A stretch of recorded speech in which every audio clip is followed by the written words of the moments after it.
Welcome back. As mentioned earlier in this program, Donald Trump and Ted Cruz recorded 2 wins each in the caucuses and primaries held Saturday, while Marco Rubio won Puerto Rico last night.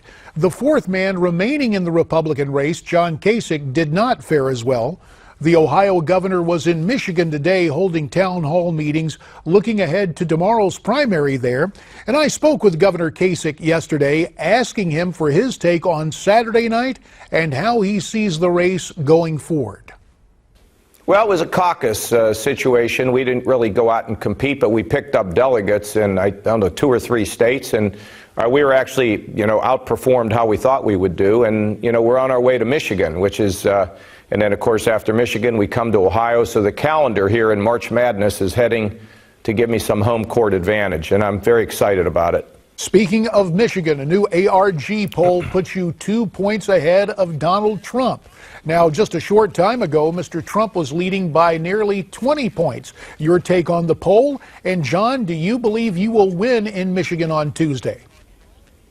Well, I don't know. I mean, there's all kinds of polls that come out. I know that we are closing fast, and we have a lot of momentum in Michigan, and that's really good. But I don't like to predict that. I will predict Ohio. We will win Ohio. Michigan, I can't predict it, but we've got a lot of momentum, and we feel good about where we are. John, you have said that you understand why Donald Trump is having success among voters in this election season. What do you believe is behind his success, and what is your campaign doing to convince those voters to move into the Kasich camp?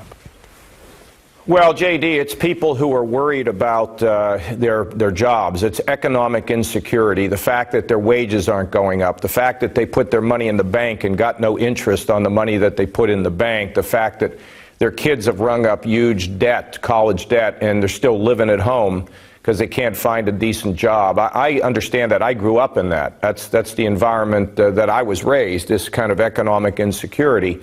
And I think the way forward is you have to have a record and a vision that answers those concerns.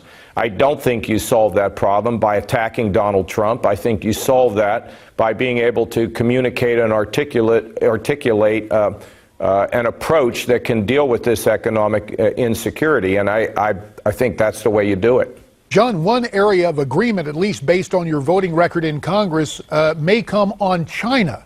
You opposed most favored nation status with China during your days in Congress. Do you believe you and Mr. Trump share a similar outlook on the future of our economic relationship with China? No, I don't think so. The other thing is I was concerned about most favored nation for China based on their human rights policy. And then I was convinced later in my career by people who had gone over there, who were involved in most particularly the Christian movement, who said, please extend MFN because it gives us an opportunity to get into that country. And I then voted for it. Look, where I would share my concern about trade is we want to make sure that when people do violate the rules, we don't send it to a bunch of international bureaucrats who muddle around, and by the time they make a decision, our people lose jobs. We have to have an expedited process to deal with the cheating, but foreign trade is really important. 1 out of every 5 American workers are connected to foreign trade. There are 38 million Americans whose jobs depend on international trade, and I support it, but I also believe that we shouldn't let people run over us when they're not abiding by the rules. Donald Trump is insisting that he is bringing people into the Republican Party. Mitt Romney had that harsh criticism of the front runner last week. Has this dynamic so fractured the Republican Party that it'll be hard to win in November? Well, J.D., I think it's really a matter of somebody who can win those crossover votes. And, I do beat Hillary by more than anybody, by 11 points. And the reason is that I can get those independent and crossover Democrat votes. And so I'm just going to keep doing my thing. I need to make sure that I give people answers to their questions, which I do. I do town halls. I don't, stand on a stage and just talk. I take their questions. I answer their questions. I'm out there with the folks in a very unique way, and I got a lot of Democrats that show up and say, I like you. I don't know if I'm going to vote for you, but you seem like a good guy. But they make no mistake about it. I'm a conservative with conservative solutions, but there's a lot of Democrats, I think, who feel as though their party has deserted them. John, how tough is it to stay positive on the campaign trail with all the back and forth among the other candidates?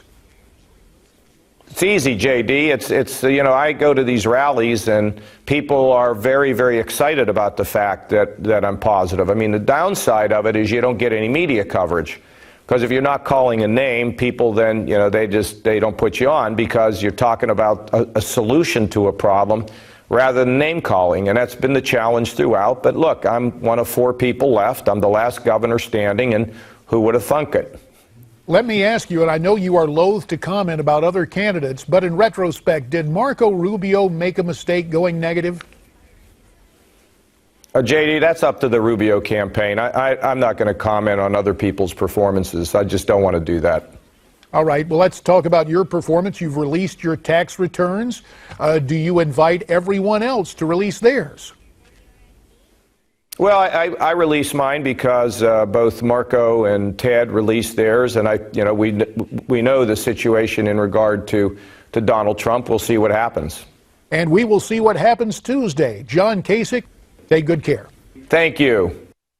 And we will indeed see what happens tomorrow night, and we want you to watch those results with us. Newsmax TV's coverage of the Tuesday decisions for 2016 starts at 6 p.m. Eastern. I'll be here behind the anchor desk from 8 to 10 p.m. Then Ed Berliner will be on from 10 till midnight Eastern. That's tomorrow night starting at 6 o'clock Eastern here on Newsmax TV. There's more ahead, so stay with us. We'll be right back.